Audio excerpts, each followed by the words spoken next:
মৃত্যুর পর কবরে নামানো পর্যন্ত ফেরেশতারা লাশের সাথে কি করে তা সকল মুসলমানের জানা উচিত। আজরাইল যখন আত্মা কবজ করে নেন তখন আত্মা দেহকে বলে, হে দেহ, আল্লাহ তোমাকে সুপ্রতিদান দিক। তুমি আমার সঙ্গী হয়ে আল্লাহর আনুগত্যে অগ্রগামী ছিলে, আর আল্লাহর অবাধে ছিলে খুবই পশ্চাৎপদ।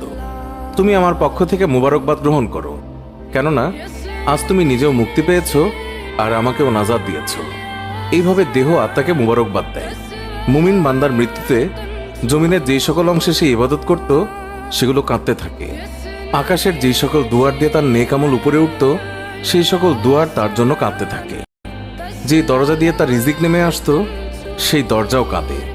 আকাশ জমিনের এই ক্রন্দন দীর্ঘ 40 দিন পর্যন্ত অব্যাহত থাকবে। মালাকুল মউত যখন তার আত্মা কবজ করে নেয় তখন তার দেহের হেফাজতের জন্য সেখানে 500 ফেরেশতা দাঁড়িয়ে থাকে। যদি কেউ তার লাশের পাশ ফিরাতে চায় তখন ফেরেশতারাও এই কাজে মানুষের সহযোগিতা করে। এমনকি কাফন পরিধান এবং সুগন্ধি মাখানের কাজেও ফেরেশতারা অংশ নেয়। লাশের সম্মানার্থে ফেরেশতারা 2 সারি করে ঘর থেকে কবর পর্যন্ত দাঁড়িয়ে যায়।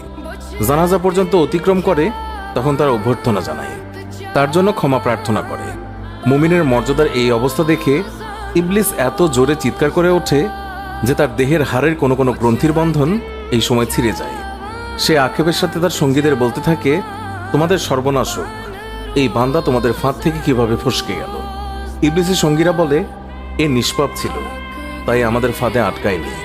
মালাকুল মউত যখন তার আত্মাকে নিয়ে আকাশে আরোহণ করে তখন হযরত জিবরাইল আলাইহিস সালাম 70,000 ফেরেশতা নিয়ে তাকে অভ্যর্থনা জানায়। আর সকল ফেরেশতারা তার কাছে আল্লাহ তাআলার সন্তুষ্টির সুসংবাদ জানাতে থাকে। মালাকুল মউত যখন আত্মাটিকে নিয়ে আরশের নিকট পৌঁছেন তখন সে আল্লাহ তাআলার কাছে সিজদায় পতিত হয়ে যায়। আর সেই সময় আল্লাহ তাআলা ইরশাদ করেন, হে মালাকুল মউত, তুমি আমার বান্দাকে নিয়ে জান্নাতের বাগানে রেখে এসো।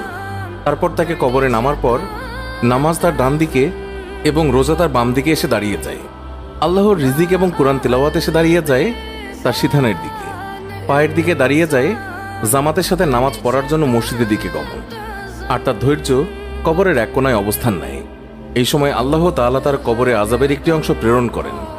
আযাবটি এসে কবরের ডান দিক থেকে প্রবেশ করতে চায়, কিন্তু নামাজ এসে তাকে বাধা দিয়ে বলে, আযাব, তুমি পিছিয়ে যাও।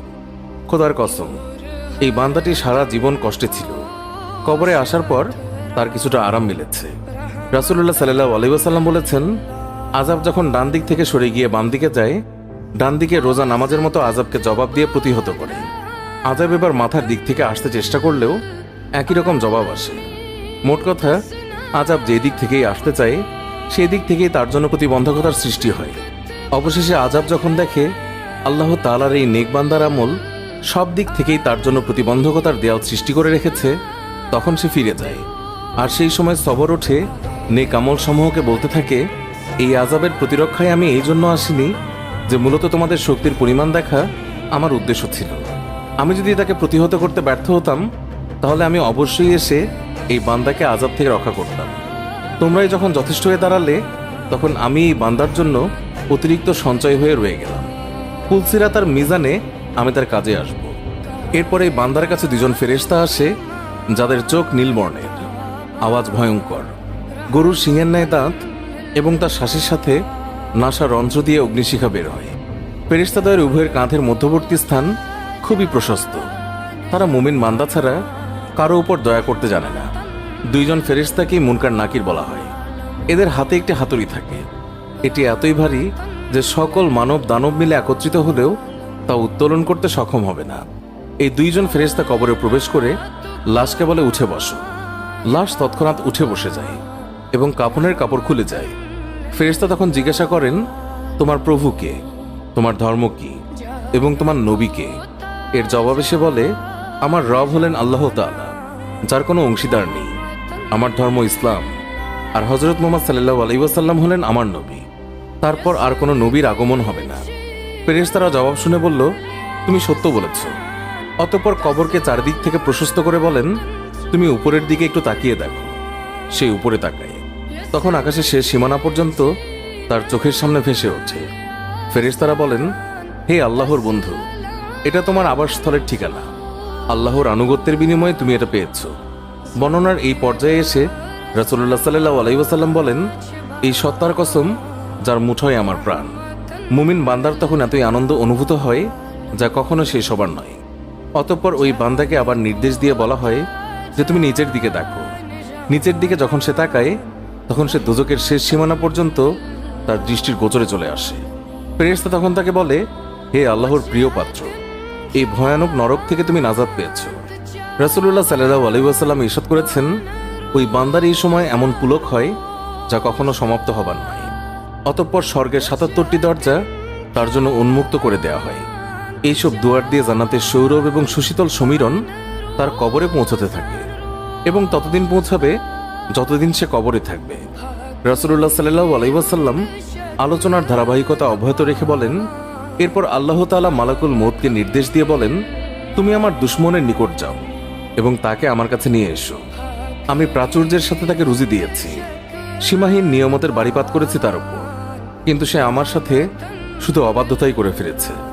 এবার এই দুশমনকে আমার সামনে হাজির করো। মালাকুল মউত আল্লাহর নির্দেশ পেয়ে এমন কদাকার বেশে ওই বান্দার নিকট আগমন করে যে কেউ কোনোদিন এমন ভয়ঙ্কর আকৃতি দেখেনি।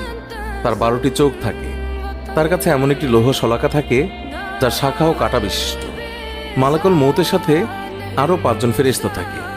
এদের প্রত্যেকের সাথেই থাকে জাহান্নাম থেকে নিয়ে আসা আগুনের চাবুক। মালাকুল মউত অবাধ্য বান্দাকে চাবুক দিয়ে এমনভাবে আঘাত করে যে প্রতিটি কাঁটা তার সারা শরীরের দেহতন্ত্রের মূলে গিয়ে বিদ্ধ হয়ে যায়। অতঃপর সেটি পাকিয়ে টেনে বের করে এবং তার পায়ের নখের তলদেশ থেকে পর্যন্ত আত্মাকে বের করে নিয়ে আসে। তারপর সেই লৌহ শলাকাটি তার উভয়ের পায়ের গোড়ালিতে ঢুকিয়ে দেওয়া হয়। তখন আল্লাহর এই দুশমনের এতই কষ্ট হয় যে বেদনায় সে কাতরাতে থাকে। এমন সময় বাকি ফেরেশতারা তাদের হাতের চাবুক দিয়ে তার মুখমণ্ডল এবং পশ্চাৎ দেশে অনবরত প্রহার করতে থাকে। এই সময় তার আত্মাকে টেনে সারা দেহ থেকে গোড়ালিতে নিয়ে আসা হয়। শাস্তির এই পর্যায়ে শলাকাটি তার হাঁটুতে ফোটানো হয়।